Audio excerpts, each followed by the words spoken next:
Ya, puji Tuhan, shalom. Puji Tuhan, selamat sore Bapak Ibu Saudara yang terkasih dalam Kristus Yesus.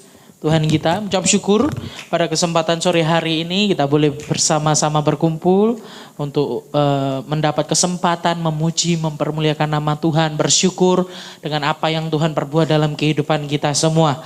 Puji nama Tuhan. Firman Tuhan pada kesempatan hari ini saya beri judul faithfulness. Apa itu faithfulness? Kesetiaan. Ya, katakan bersama-sama kesetiaan. 2, 3, kesetiaan. Ya, Bapak Saudara, ini kenapa saya mengambil judul ini? Saya nggak janjian beberapa waktu yang lalu, hari Selasa itu saya khotbah juga di kaum pria dengan judul yang sama, yaitu kesetiaan, ya. Tapi dengan tema, dengan cerita yang berbeda dan ayat yang berbeda tentunya untuk pria-pria. Ya, bagaimana pria itu harus setia, ya, ciri-cirinya banyak sekali.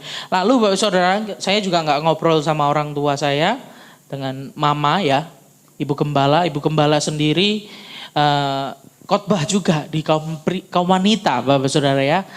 Juga khotbahnya sama, temanya kesetiaan. Nggak janjian, Bapak Saudara, ya. Saya juga wah sedikit kaget loh. Oh sama judulnya. Oh ya udah. Lagi-lagi dengan cerita yang berbeda. Lalu besok hari Kamisnya Bapak Saudara. Jadi Selasa, Rabu, Kamisnya ya pengerja yang khotbah, yaitu khotbahnya tentang ibadah tengah minggu, ya, tentang cara dan waktu. Ya, juga bicara tentang kesetiaan Bapak Saudara. Wah, kok ya udahlah, mungkin kebetulan, ya. Lalu beranjak hari Jumatnya lagi doa pemuda, ya. Saudara Oscar, ya, yang sampaikan renungan, ya, kirim ke saya yang cek renungannya, saya lihat, wah, renungannya juga punya judul konsistensi. Ternyata judulnya juga tentang kesetiaan, Bapak Ibu Saudara. Saya, wah, kok pas sekali nih, Tuhan mau berbicara apa ini? Dan besok Sabtunya diakhiri oleh Bapak Pendeta Bapak Pendeta, ya, salah saya. Ketua pemuda kita, ya, Bapak Yeremia Hensi, ya, kayak gitu. Dia juga sampaikan hal yang sama, ya, tentang never give up, jangan pernah menyerah. Yang juga bicara tentang konsistensi, bicara tentang kesetiaan sampai akhir, Bapak Saudara. Bagaimana Tuhan yang memberikan kekuatan untuk tidak putus asa. Seperti itu, Bapak Saudara. Dan yang herannya lagi, saya juga mempersiapkan khotbah untuk hari Minggu, yaitu tentang kesetiaan, Bapak Saudara. Jadi minggu ini, ya, firman Tuhan bicara tentang kesetiaan. Tuhan mau sampai yang ke-7. Amsal 20 ayat 6 sampai yang ke-7 kita baca bersama-sama. Amsal pasal yang ke-20 ayat 6 sampai yang ke-7. Yang sudah dapat katakan amin. Banyak orang menyebut diri baik hati, tetapi orang yang setia siapakah menemukannya? Orang benar yang bersih kelakuannya, berbahagialah keturunannya. Katakan amin. Puji nama Tuhan, ya.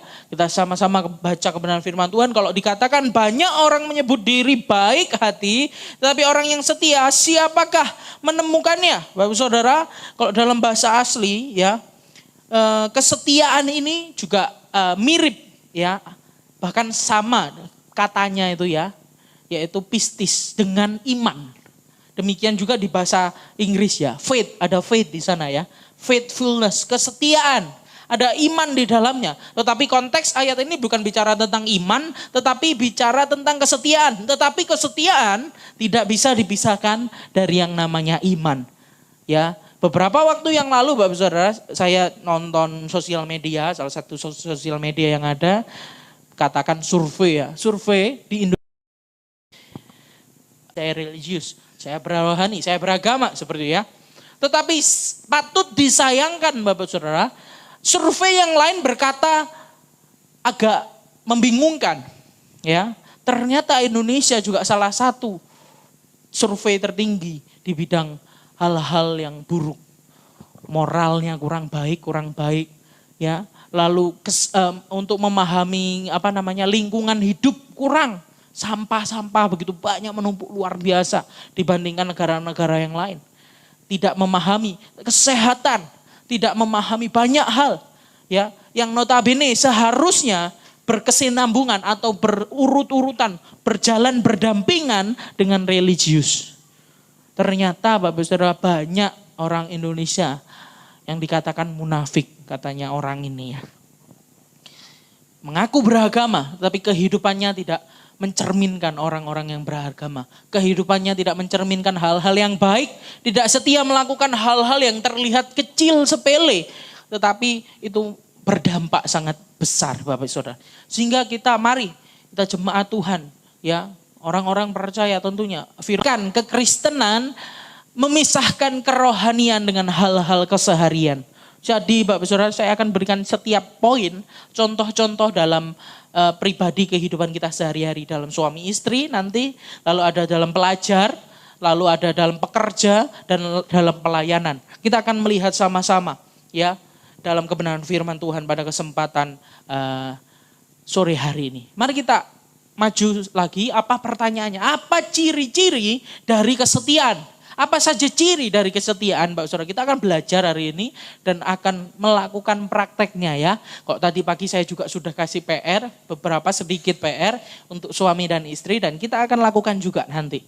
Ya, apa saja ciri dari kesetiaan? Yang pertama, next slide, tulus dan jarang ditemukan. Ya, katakan bersama-sama tulus dan jarang ditemukan. 2, 3.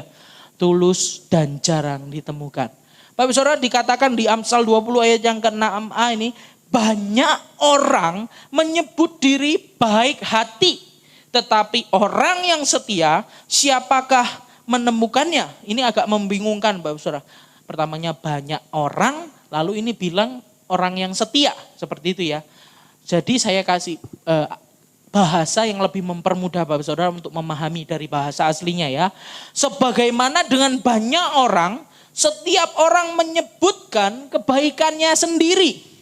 Itu pasal 20 ayat 6a. Sehingga dikatakan sebagaimana dengan banyak orang, setiap orang menyebutkan kebaikannya sendiri. Ya, orang-orang seperti ini adalah orang-orang yang tidak tulus. Tetapi orang yang setia, siapakah yang menemukannya? Artinya berbeda dengan orang-orang yang suka menunjukkan dirinya, oh ini aku baik, oh ini aku baik hati. Ya, apalagi ada sosial media hari-hari ini yang menunjukkan ya orang-orang yang menunjukkan dirinya kalau saya ini baik seperti itu ya. Saya ini rajin itu ya. Sehingga Bapak Saudara kita belajar di dalam kebenaran Amsal ini. Dia sering menemukan orang yang menyebutkan kebaikannya mereka. Ini pada zaman dulu Bapak Saudara, apalagi zaman sekarang. Ya. Penulis Amsal sering menemukan orang yang menyebutkan kebaikannya mereka, tetapi kenyataannya di lapangan ya menunjukkan bahwa orang yang setia sangat sulit untuk didapatkan. Sehingga yang pertama, orang-orang setia, kesetiaan itu yang pertama selalu tulus Bapak Saudara. Lalu yang kedua, jarang ditemukan. Kita akan melihat mengapa jarang ditemukan. Ya, bahkan ini kalimat yang menyindir ya. Kalau bahasanya kalimat retoris ya. Kalimat siapakah yang menemukannya? Sindiran orang penulis Amsal kepada jemaat yang mendengar, Bapak Saudara. Maksudnya apa? Tidak ada yang menemukannya atau sulit didapat. Orang-orang yang setia sulit didapat. Saudara, kalau hal ini menunjukkan ya bahwa betapa buruknya natur manusia. Manusia yang berdosa. Secara khusus penulis kitab Amsal beberapa kali menyinggung tentang hati manusia. Di ayat yang kelima, ayat 8 dikatakan hati manusia susah ditebak kecuali oleh orang yang bijaksana. Di pasal 20 ayat 9, hati mereka begitu kotor sehingga mereka sendiri tidak mampu membersihkannya. Ya, hati mereka kotor sehingga mereka sendiri tidak mampu membersihkannya. Pak Saudara, ini kehidupan setiap kita. Bukan hanya orang yang di luar Kristen, Pak Saudara. Tapi setiap kita di tempat ini. Kita punya hati yang kotor. Pada dasarnya, setiap saya dan saudara, secara natur daging kita. Secara hidup, pikiran, perasaan, tindakan, perkataan, kelakuan hidup. Itu berawal dari hati. Tapi dikatakan firman Tuhan, hati kita ini kotor Bapak Saudara. Dan ini juga menunjukkan kepada Injil bahwa manusia tidak ada yang mampu menyelamatkan dirinya sendiri. Manusia tidak mampu menyelamatkan, membersihkan dirinya sendiri dari segala apa yang ada. Saudara, yang patut kita harus percaya, penyucian hati hanya dimungkinkan oleh Allah. Syukur kepada Allah, ada kabar baik. Pengorbanan darah Kristus yang sempurna di atas kayu salib membersihkan hati nurani manusia yang berdosa. Di Ibrani 9 ayat 14 katakan, betapa lebihnya darah Kristus yang oleh roh yang kekal telah mempersembahkan dirinya sendiri kepada Allah sebagai persembahan yang tak bercacat, akan menyucikan hati nurani kita dari perbuatan-perbuatan yang sia-sia supaya kita dapat beribadah kepada Allah yang hidup. Tapi saudara, kita lihat dari sini. Orang-orang yang hidup di dalam Kristus Yesus, hati yang sudah disucikan ini selanjutnya akan dipimpin oleh Roh Kudus. Mengalami transformasi hati oleh Allah. Inilah yang memampukan manusia untuk setia dan tidak kalah dengan kondisi mayoritas. Dikatakan banyak orang. Ya, ini bicara tentang banyak orang. Tetapi ketika kita hidup di dalam Kristus Yesus, ya, dikatakan tidak ada yang mustahil bagi Tuhan. Dia memampukan kita hidup dipimpin oleh Roh Kudus. Meskipun banyak orang tidak hidup dalam kesetiaan, tetapi ketika kita mau memberi diri kita dipimpin oleh Roh Kudus, Bapak Ibu Saudara, kita akan dimampukan untuk berjalan di dalamnya, berjalan di dalam kesetiaan. Kita menjadi pribadi yang tulus. Kita menjadi pribadi yang menjadi pembeda karena jarang ditemukan. Sekarang susah sekali ya, cari karyawan mungkin, cari orang-orang untuk bekerja bersama dengan kita. Bahkan saudara sendiri, Pak Saudara, banyak ya ceritanya. Suami sendiri, istri sendiri, orang tua sendiri, anak sendiri mengkhianati. Saling berkhianat, karena apa? Tidak menguntungkan. Ya, contoh next slide. Dalam kehidupan suami dan istri misalnya, ya, kesetiaan dalam pernikahan itu bukan hanya tentang tetap setia secara fisik, ya. Secara fisik kita ya kumpul bareng, satu rumah bareng, satu ranjang bareng, ya, mungkin suami istri. Tetapi ternyata secara berkomunikasi diam-diaman 1 minggu gitu ya, nggak ngomong, nggak apa. Ini bukan bentuk kesetiaan, Pak Saudara. Setia itu tidak hanya yang terlihat dari luar. Tidak hanya terlihat dari sosial media. Saya katakan ya, hati-hati ketika anak-anak muda mungkin, orang-orang yang dewasa sudah membuka sosial media. Sosial media itu bikin orang iri. Kenapa? Tidak sesuai kenyataan. Kelihatannya wah enak ya, nggak punya masalah. Karena sosial media itu tempatnya cuma pamer hal-hal yang baik, Bapak Saudara. Ya, sehingga kita nggak tahu orang itu ternyata punya masalah yang jauh lebih berat dari saudara mungkin. Ini kehidupan suami istri dalam pernikahan bukan hanya tentang tetap setia secara fisik dengan anak. Bagaimana orang tua menghargai anak-anak, menghormati orang tua. Bagaimana hidup orang tua menghargai pendapat anak, dan anak juga sangat menghargai apa yang disampaikan orang tua. Kehidupan seperti ini harus dijalankan, Bapak Saudara.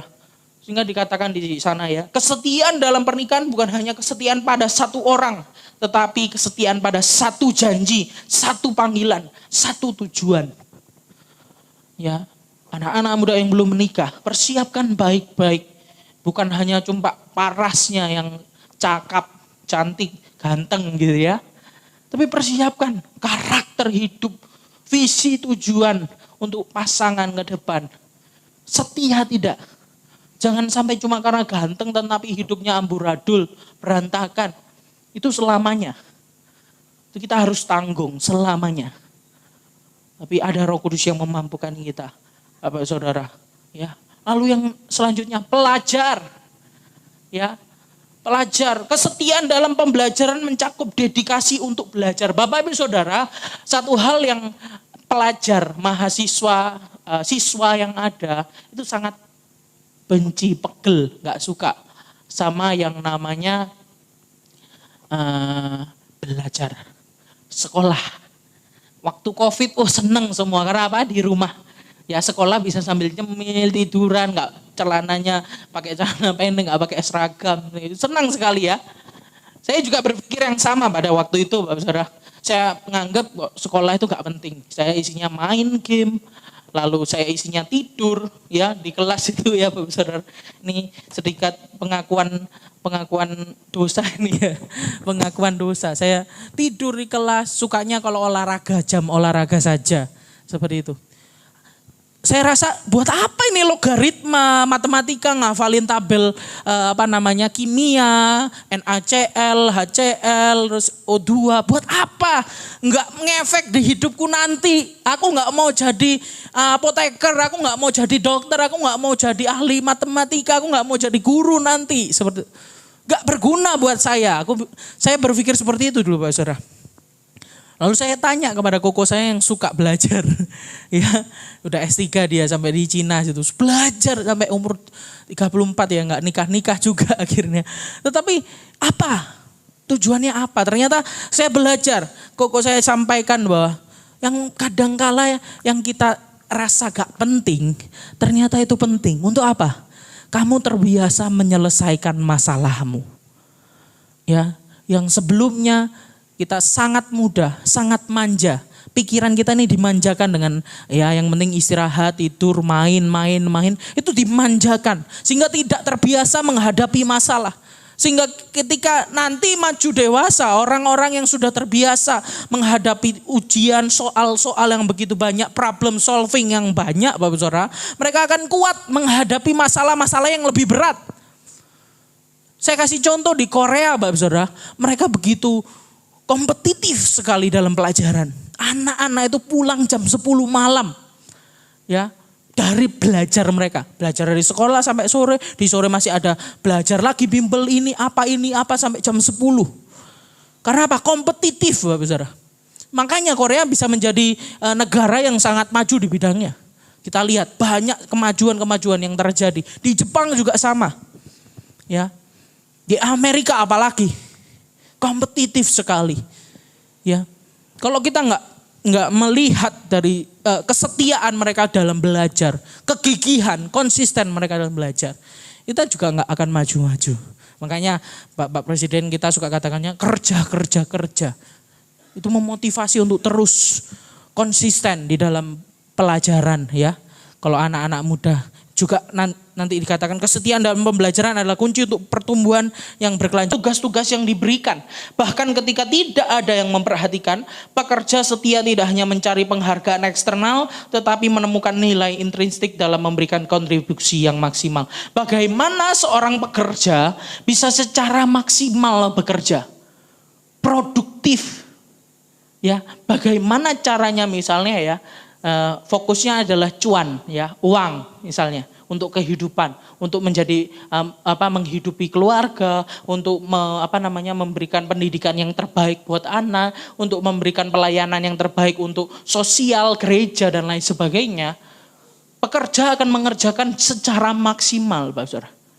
Dan itu akan terbukti waktu yang menjawabnya. Saya yakin di sini kalau ada yang pengusaha-pengusaha ya bekerja di bidang apapun, pasti Bapak Saudara sadar, zaman dulu merintis sama sekarang yang sudah enak, ya ada proses di dalam, ada tekanan di dalamnya.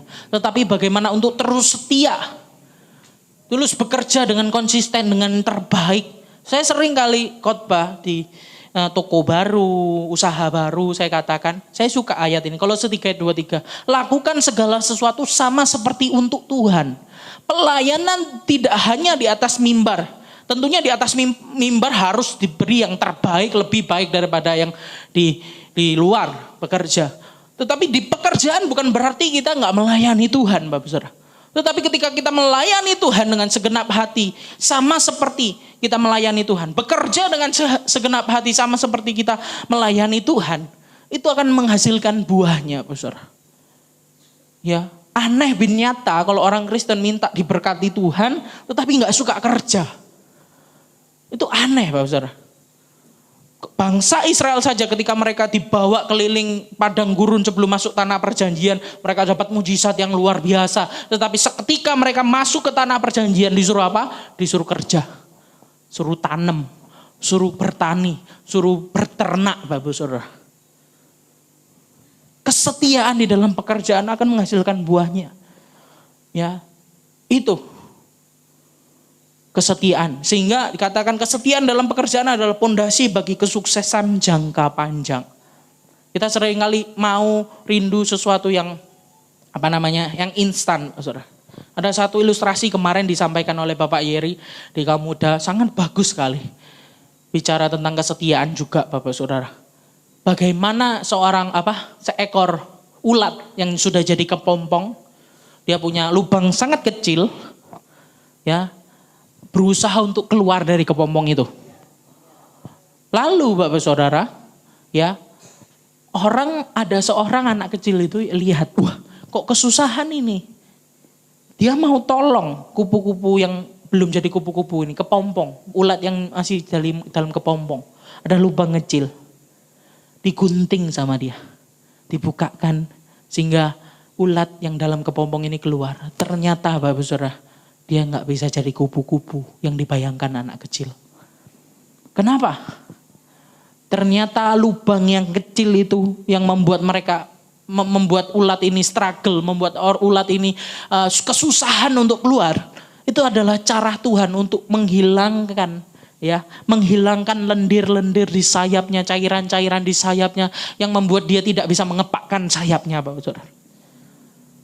Dia harus struggle keluar dari lubang yang kecil itu, tetapi ketika semuanya beres, prosesnya selesai, tidak dijalankan secara instan, digunting seperti anak itu, akan keluar menjadi satu kupu-kupu yang sangat indah, bersih, kuat, bisa terbang dengan sayapnya, dan bisa terbang bebas keluar. Ini kita lihat, ya, bahwa ada proses di dalam kesetiaan, ya. Waktu itu di dalam proses kita kerjakan semaksimal mungkin. Apalagi dalam pelayanan, next slide. Dalam pelayanan, mempersiapkan diri sebelum ibadah.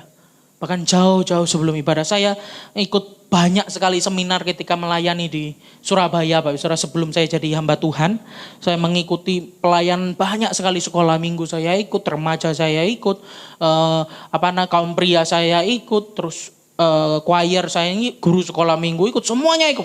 Ada seminar saya ikut. Karena apa? Saya punya panggilan untuk dibawa ke dalam gereja ini. Ya, waktu dulu masih, Pak. Tapi Tuhan sudah taruh panggilan itu. Bagaimana melayani dengan sukacita? Bagaimana melayani dengan excellent?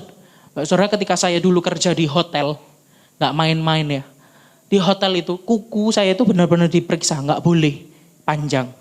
Rambut saya nggak boleh, harus pakai topi supaya nggak ada rambut jatuh. Ya, harus dipersiapkan. Punya sepatu itu besar gitu ya, berat. Supaya apa? Supaya ketika ada pisau jatuh nggak memotong kaki saya. Saya harus pakai celemek, saya harus pakai baju cook ya, baju pemasak gitu ya, tukang masak. Saya harus nggak boleh pakai kacamata katanya, sehingga saya agak buram nggak kelihatan, tapi saya harus maksimal kerja saya, mempersiapkan banyak. Ketika keluar, Bapak Saudara, di dalam panas masak pagi sampai malam itu masak, keluar masuk di luar panas, terus disuruh masuk prepare di dalam kulkas yang satu ruangan besar dingin sekali, keluar lagi panas lagi, keringat gobios gitu, Bapak Saudara. Saya ingat saya makan banyak pun nggak naik berat saya itu ya. Tapi Bapak Saudara, ketika saya harus keluar ke tempat makannya, ini kan di dapur. Ketika saya harus keluar ke tempat makannya, Bapak Saudara, saya harus tetap tersenyum dengan senyuman yang paling indah. Oh, selamat sore, selamat malam, Bapak, selamat menikmati hidangannya. Itu melayani customer di dunia. Bayangkan Bapak Saudara kalau kita melayani dengan etos kerja yang sama untuk melayani Tuhan di dalam gereja, melayani sesama di dalam kehidupan bersosial, akan jadi satu berkat yang luar biasa. Mempersiapkan diri, tidak boleh terlambat ya. Saya tadi pagi terlambat, maaf Saudara. Ya, meskipun ngepres ya, nggak setelah mulai tetapi masih belum mulai. Itu menjadi teguran saya kadang kala nggak enak sendiri ya. Tapi itulah ya Bapak Saudara, memberikan pelayanan yang terbaik. Ada satu cerita, ini ketika saya ikut anak-anak hamba Tuhan di Trawas beberapa waktu yang lalu, ada acara kayak seminar seperti itu Bapak Saudara. Ada seorang pembicara katakan dia punya pengalaman ya. Ini dia melayani di gereja besar jadi pelayan asyir, penerima tamu. Yang sering disepelekan orang. Padahal dikatakan dia ya, asyir, penerima tamu itu adalah satu orang pertama yang bisa mempengaruhi jemaat Tuhan ketika beribadah, menyanyi untuk Tuhan. Mempengaruhi mood dalam beribadah. Ya kata ini, ada satu pengalamannya dia, katakan seperti ini ya. Ketika dia seperti biasa melakukan yang terbaik ya. Halo, selamat malam, selamat datang, ayo diantarkan, gimana kabarnya? Tanya-tanya seperti itu ya, karena ini luas gereja besar, penerima tamunya itu ada banyak sekali juga, sehingga dia bisa hospitality, padahal dia ini dosen, orang yang juga cukup terpandang Mbak Saudara. Tapi dengan rendah hati karena dia tahu dia pelayanan harus yang terbaik, dia kasih. Ya bagaimana kabarnya? Satu ketika ada anak pemuda remaja, ada anak-anak pemudi ya remaja, datang dilayani, oh iya gimana gini selesai, sudah dia menganggap itu biasa kan, melayani, sudah ya wajar selesai pulang. Besoknya Bapak Saudara, nggak tahu besok atau minggu depannya waktu ibadah, ada seorang orang tua datang kepada dia, makasih ya, makasih loh, makasih. Megang tangannya, makasih. Kenapa ibu? Dia nggak tahu. Anak yang kemarin, yang mukanya muram, ya, yang ternyata banyak goresannya di sini, dia tutupin pakai gelang, Bapak Saudara. Seorang anak ini sering sekali mencoba bunuh diri. Dia merasa dia nggak berharga, nggak ada yang memperhatikan, nggak ada yang peduli. Ternyata dia punya sakit psikis, ya. Mencoba beberapa kali bunuh diri meskipun gagal.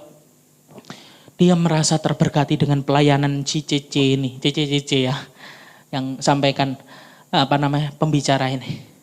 Ya sampaikan, ya terberkati ya, aku ternyata berharga, aku ternyata ada yang memperhatikan, ternyata aku aku bukan seorang yang sangat buruk, ya sehingga dia rindu terus datang ke gereja, mamanya bersukacita, ada pemulihan di balik satu senyuman, satu sapaan, tetapi yang diberikan terbaik, ini pelayanan, ya. Saya nggak katakan tidak hanya pelayan penerima tamu.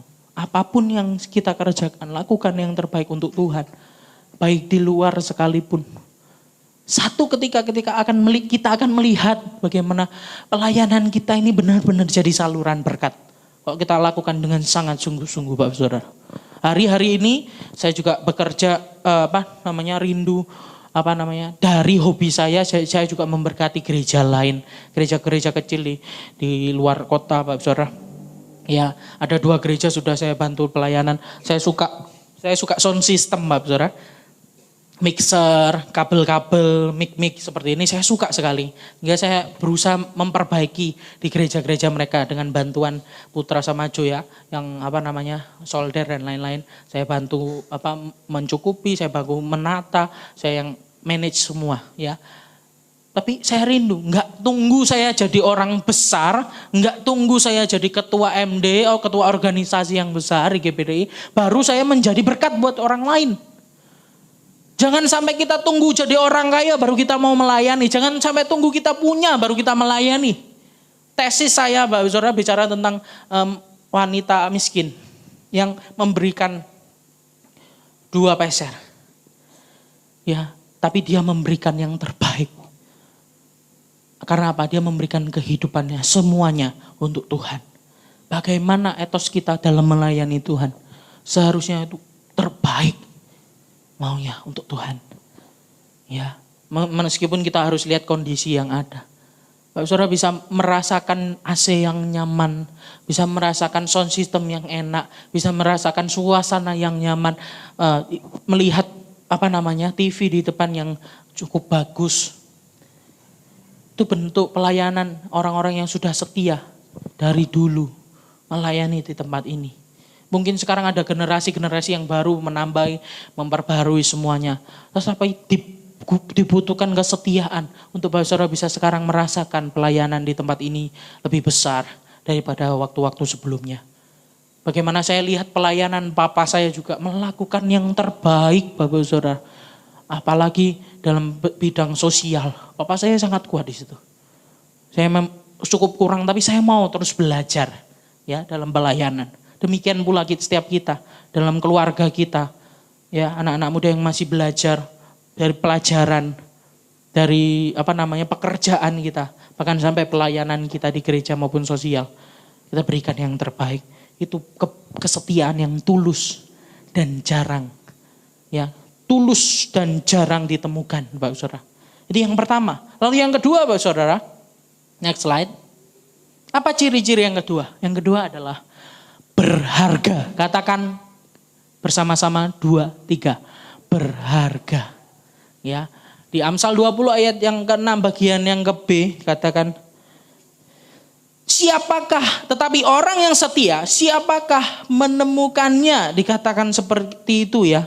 Ini perbandingan dari kalimat yang pertama, banyak orang menyebut diri baik hati, tapi yang kedua orang katakan setia, jarang yang ada.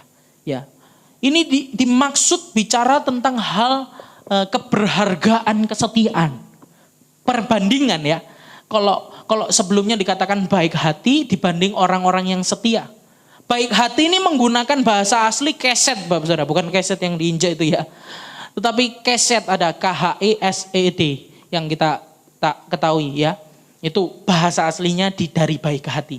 Baik hati ini bicara tentang perjanjian, bicara tentang ikatan. Kalau dalam bahasa aslinya ya, digunakan untuk ikatan pernikahan mungkin, untuk ikatan perjanjian dan lain sebagainya.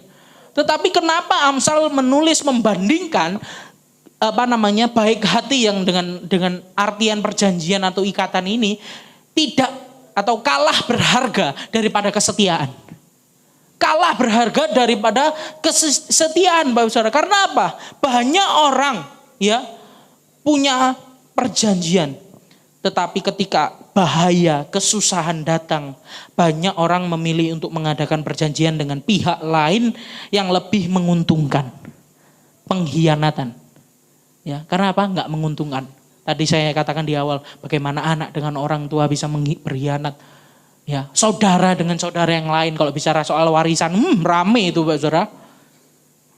Enggak, uang katanya lebih kuat daripada darah. Sampai ngomong gitu Pak Saudara. Karena kenyataan.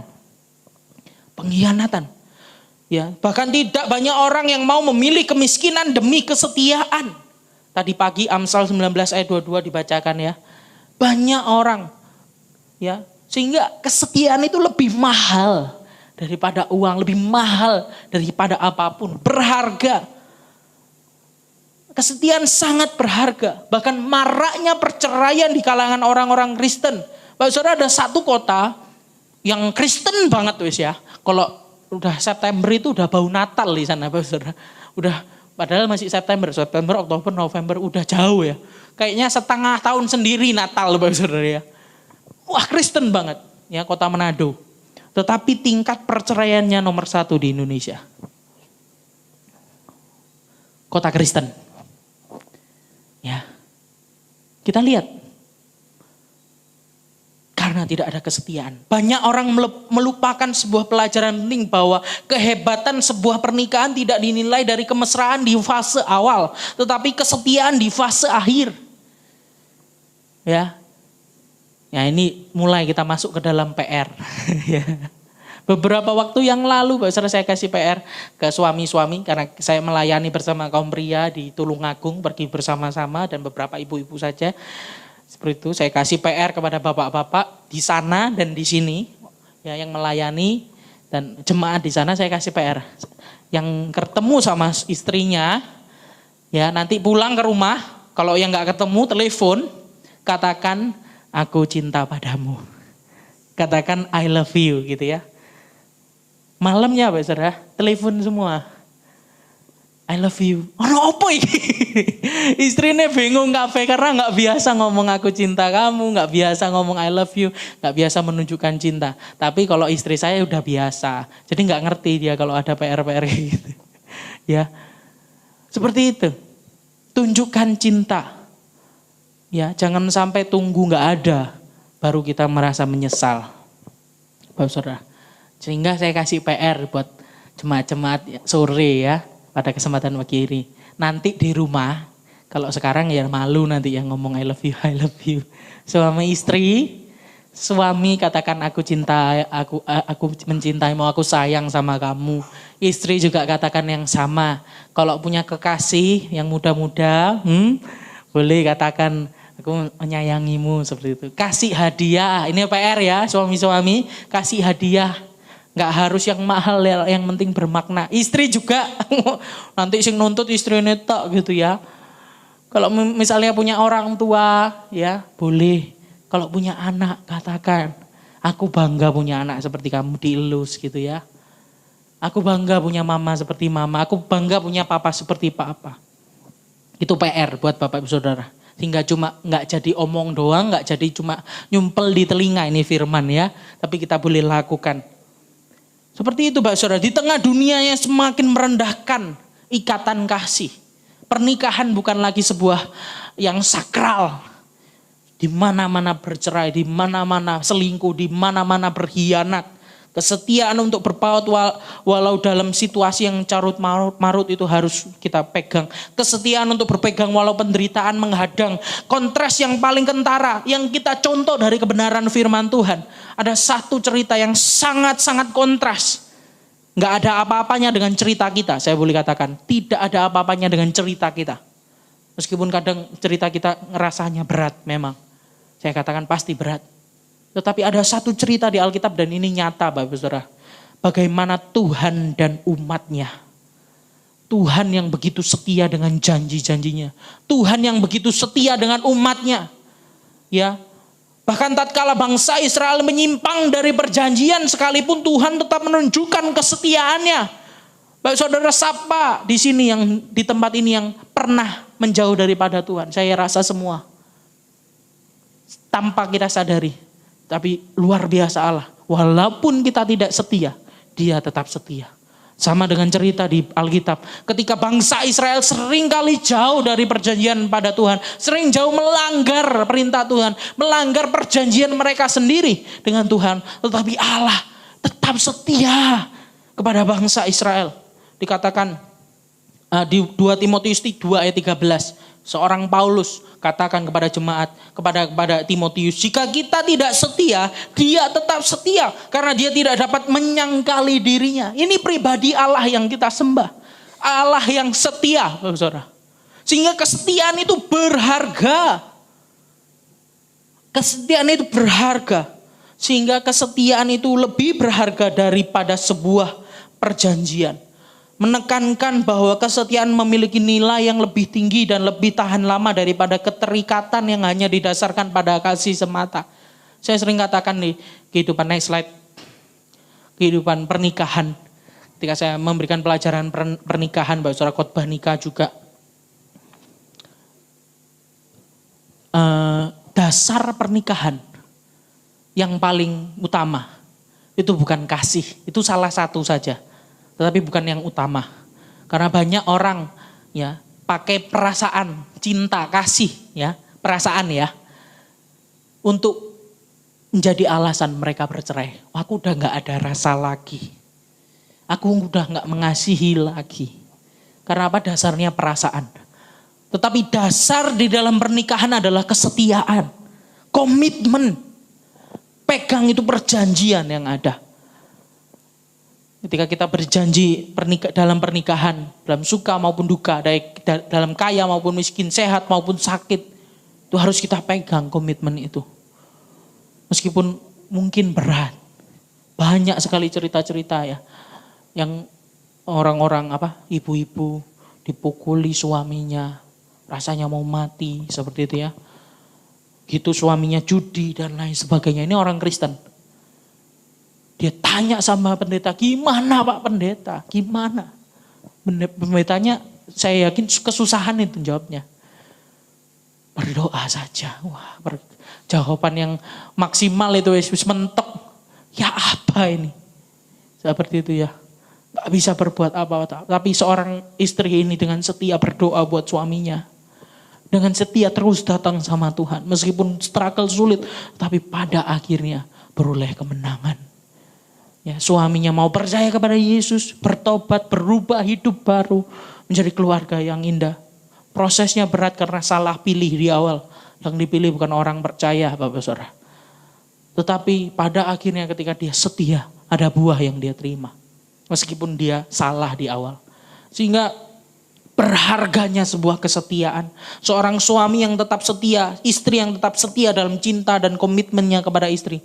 Atau kepada suami. Tidak hanya di saat bahagia tetapi juga di tengah cobaan. Ini menciptakan fondasi perkawinan yang kokoh, tumbuh bersama. Sehingga seorang katakan di situ, kesetiaan dalam perkawinan adalah bukti cinta yang tulus dan keberanian yang sejati. Bagi pelajar, next slide. Seorang pelajar yang setia dalam mengejar ilmu pengetahuan, tekun belajar walaupun menghadapi kesulitan, akan mengembangkan karakter ketekunan yang membawa hasil jangka panjang. Ada seorang teman saya, Saudara, ini kita sama-sama suka main game. Bedanya dia rajin, saya males gitu belajar. Meskipun saya sama-sama suka main game ya. Dia jadi dokter karena memang tujuannya dia itu. Saya tanya, belajar ya opo kondre? Ya teman saya. Ya mau coba buku yos. Baca buku tebal-tebal segini. Wah, saya lihat kok bisa nih. Hebat kamu tak kira. Yang dibaca buku-buku, kadang bahasa Inggris apa.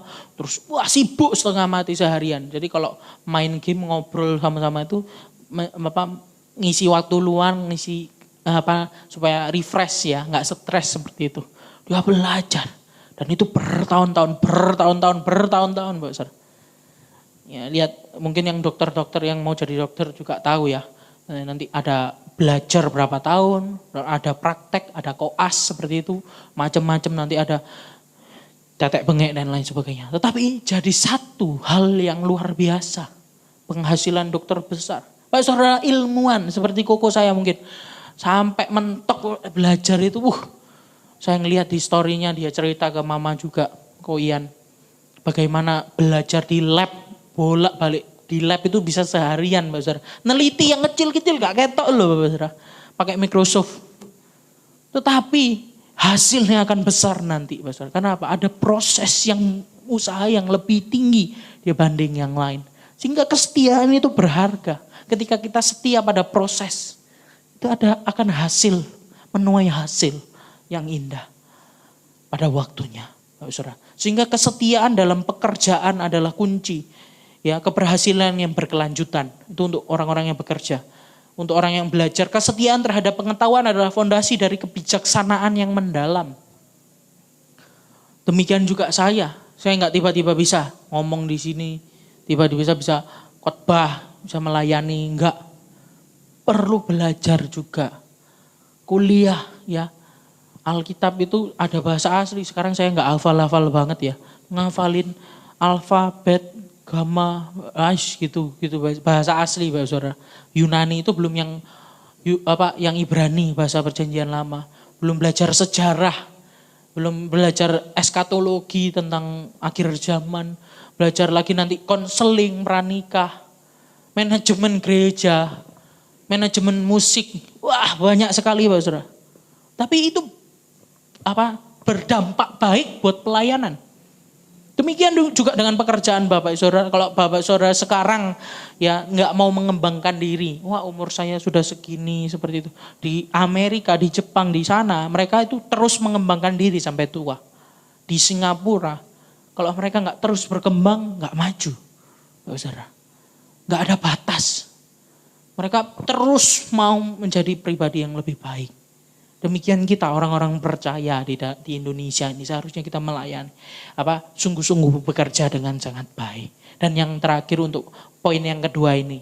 Sebelum kita masuk poin yang ketiga. Kesetiaan itu berharga untuk pelayanan. Pelayan. Ya, seorang pelayan yang setia dan tulus dalam melayani sesama tanpa pamrih atau motivasi tersembunyi membentuk komunitas yang didasarkan pada hubungan yang tulus dan berarti. Saudara, ketika kita melayani dengan tulus, melayani dengan tanpa pamrih, komunitas gereja itu menjadi saluran berkat. Ya, kita bisa jadi orang yang memberkati banyak orang. Pelayanan kita tanpa kita sadari. Tanpa kita sadari, Bapak Saudara. Ya. Kayak kalau kita boleh lihat orang-orang di sekeliling kita boleh mendapat pekerjaan karena kita bekerja, boleh mendapat berkat karena kita diberkati. Kita menjadi saluran berkat. Ya, di dalam gereja, ya, WL dapat membawa jemaat Tuhan untuk menyembah dengan sungguh-sungguh. Pemain musik bisa membawa irama dengan harmonis untuk jemaat boleh merasakan, ya, sukacita dalam hati. Ya, penerima tamu kolektan dengan senyumannya bisa membawa jemaat untuk mengerti tentang hal-hal yang baik, ya, dan lain sebagainya. Pelayanan sosial, pembangunan gereja. Saya terima kasih buat donatur-donatur yang tidak terlihat, ya, melayani dari segi dana, bagaimana gereja ini bisa dibangun dengan bagus, bagaimana beras-beras dan sembako-sembako untuk kegiatan sosial. Terima kasih, Bapak Saudara. Ya, yang menyumbang dalam amplop-amplop Natal untuk kegiatan Natal bersama, untuk kita bisa mengundang orang-orang di luar, banyak bisa jiwa dimenangkan. Ya, melayani di bidang apa? Kedukaan, datang ke kedukaan, Bapak Saudara. Itu pelayanan yang berarti. Ya, sehingga kesetiaan dalam pelayanan adalah ekspresi nyata dari cinta tanpa syarat. Kasih Allah itu boleh disalurkan melalui kita menjadi alatnya. Kalau kita mau jadi anak Tuhan, hamba Tuhan yang setia, lakukan mulai dari keluarga kita. Dan yang terakhir, Bapak Saudara, poin yang terakhir, ciri dari kesetiaan. Kesetiaan itu perlu dibuktikan. Yang terakhir, kesetiaan itu perlu dibuktikan. Dikatakan di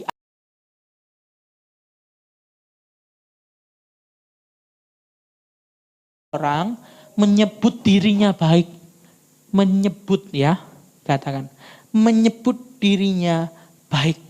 Dalam bahasanya lebih mudah itu memproklamasikan aku baik, gitu ya.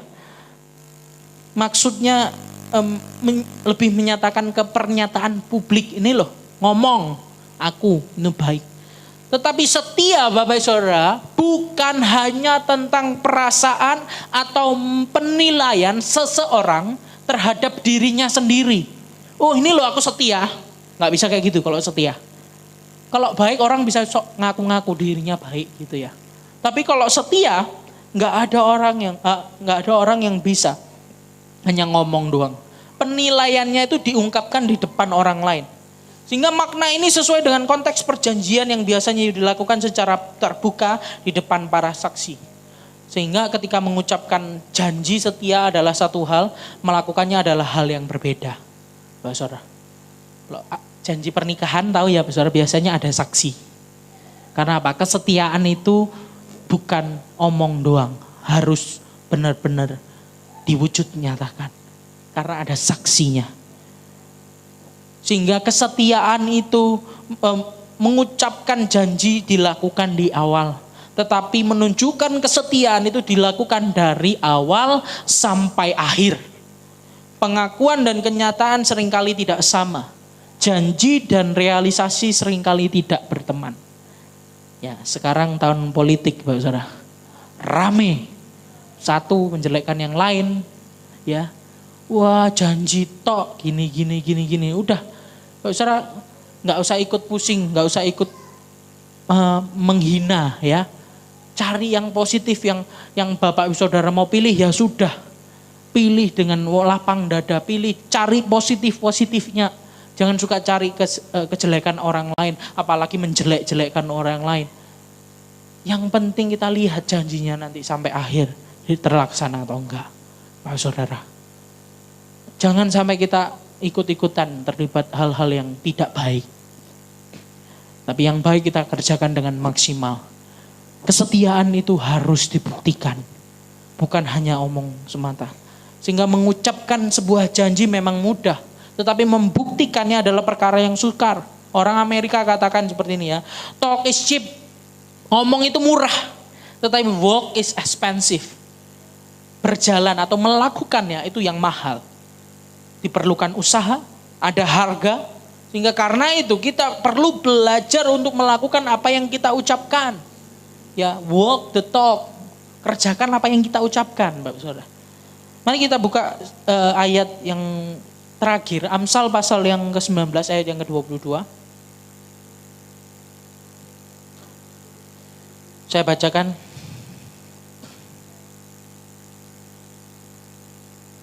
Sifat yang diinginkan pada seseorang ialah kesetiaannya. Lebih baik orang miskin daripada seorang pembohong. Ya, ini firman Tuhan mengajarkan bahwa ya kesetiaan itu perlu dibuktikan. Kesetiaan adalah satu hal yang berharga tadi nomor 2. Nomor 3, kesetiaan ini perlu dibuktikan. Apalagi di kehidupan suami istri. Next slide. Suami istri. Seorang suami yang setia dalam membuktikan cintanya kepada istri melalui tindakan sehari-hari. Kesediaannya membantu dalam pekerjaan rumah tangga, memberikan dukungan emosional, menunjukkan ketulusan hati dalam setiap keputusan. Demikian juga dengan seorang istri yang menjadi penolong bagi suami, yang bukan menjadi perongrong. Beberapa waktu lalu Ibu Wakil Gembala katakan, ya, bagaimana dalam suka maupun duka tetap mendukung, bukan menjadi penekan. Ya, udah stres dalam kerjaan dibuat tambah stres seperti itu. Suaminya juga sama, istrinya udah stres dalam pekerjaan rumah tangga dibuat tambah stres. Seperti itu. Tetapi hidup dalam kesetiaan dibuktikan dalam kehidupan kita. Saya tunggu ya, PR-nya, jangan sampai nggak dikerjakan. Ya. Kesetiaan sejati dapat dilihat dalam tindakan, bukan hanya kata-kata. Enggak, suami dan istri, kita boleh harus lakukan perkataan juga. Kasih tahu, aku mengasihimu, aku mencintaimu, engkau berharga bagi aku bangga punya kamu, dan lain sebagainya. Tapi juga diwujud nyatakan dalam tindakan. Next slide, pelajar. Ya, seorang pelajar yang setia dalam membuktikan hasrat belajarnya dengan konsisten, mempersiapkan dirinya untuk ujian, melakukan kerja tugas-tugas yang harus dikerjakan, mencari cara untuk mengembangkan pemahamannya. Harus ditingkatkan. Sehingga kesetiaan terhadap ilmu pengetahuan adalah investasi terbaik untuk masa depan. Kalau ada anak-anak yang malas belajar, ayo belajar. Saya juga dulu pemalas. Tapi Tuhan ubahkan. Bisa. Gak ada yang gak bisa. Dulu saya juara terakhir Bapak Saudara. Satu angkatan. Bisa. Bisa. Ya, jangan bilang gak bisa. Buat pekerja, next slide. Seorang pekerja yang membuktikan kesetiaannya dengan memberikan hasil kerja terbaik, menghormati atasan, bekerja sama dengan tim, menciptakan lingkungan kerja yang positif, kondusif, produktif. Ini pekerja yang di dalam Tuhan. Sehingga kesetiaan dalam pekerjaan adalah cermin integritas dan profesionalisme. Terbaik kita menjadi orang-orang yang handal cakap-cekatan di dalam pekerjaan kita. Ada buah yang indah, ada berkat yang Tuhan sediakan. Dan yang terakhir untuk para pelayan-pelayan Tuhan. Seorang pelayan yang membuktikan kesetiaannya dengan tindakan nyata seperti memberikan pelayanan ekstra, ya, mengorbankan waktu, tenaga, mempersiapkan pelayanan dengan baik, serta senantiasa menjaga integritas dalam melayani sesama. Ini adalah cerminan kesetiaan dalam pelayanan. Kesetiaan dalam pelayanan adalah dedikasi tanpa pamrih kepada Tuhan dan kepada orang lain. Ini untuk pelayan. Ya, sehingga membuktikan kesetiaan melibatkan tindakan yang konkret, mencerminkan komitmen dan integritas, memperkuat dasar hubungan dan memberikan dampak yang nyata dalam kehidupan sehari-hari. Sehingga kita ubah survei itu Bapak Saudara. Meskipun religius, kita nggak boleh jadi pribadi yang munafik, dikatakan sama seperti orang itu. Kita pribadi yang hidup, menghidupi religius, kerohanian itu. Sehingga Allah tidak hanya menuntut tetapi juga menuntun. Ini yang terakhir. Ia tidak hanya memberikan perintah tetapi ia juga melangkah. Ia melakukan apa yang ia perintahkan. Kita lihat pengorbanan Yesus Kristus di kayu salib merupakan bukti kesetiaan yang terbesar dalam sepanjang sejarah.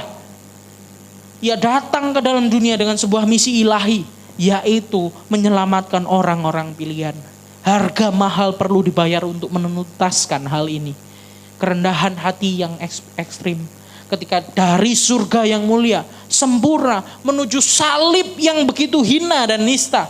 Kesusahan yang ekstrim dari penderitaan jasmani. Bagaimana pukulan, cambukan, penderitaan batiniah. Ya dia dihina, diolok-olok. Bahkan ditinggalkan, dihianati murid-muridnya. Kesetiaan yang ekstrim. Setia menanggung derita bagi orang-orang yang sudah terbukti tidak setia. Yaitu kita. Saya dan saudara. Kita sudah terbukti tidak setia. Tapi dia tetap mengasihi kita. Berapa banyak janji yang sudah keluar dari mulut kita. Saya undang pemain musik maju ke depan. Ya, berapa banyak janji yang sudah keluar dari mulut kita. Berapa banyak yang sudah kita realisasikan. Sehingga kiranya Roh Kudus memampukan kita meneladani sifat Allah yang setia. Kita sama-sama belajar kebenaran firman Tuhan di kehidupan kita sehari-hari. Sehingga minta pimpinan Roh Kudus. Minta Allah menyertai kita. Keluarga Bapak Saudara diberkati. Buat pelajar-pelajar, studi saudara diberkati. Buat pekerja-pekerja, pengusaha-pengusaha, usaha saudara diberkati. Buat pelayan-pelayan yang ada, pelayanan Bapak Saudara menjadi saluran berkatan diberkati Tuhan luar biasa. Kita nyanyikan satu pujian, Bapa Engkau mengenalku dengan rekukan setia sampai akhir hidupku. Dia mengenal kita Bapak Saudara. Dia tahu cerita kita. Dia melihat jauh kedalaman hati Bapak Ibu Saudara yang ada. Tapi dia tidak melihat masa lalu itu. Dia tetap mau menyelamatkan kita. Dia tetap mengasihi kita sebagaimana kita ada. Dan dia tidak membiarkan kita hidup dalam ketidaksetiaan. Dia pakai Roh Kudus menjadi penolong kita untuk kita terus berjalan dalam kehidupan yang setia.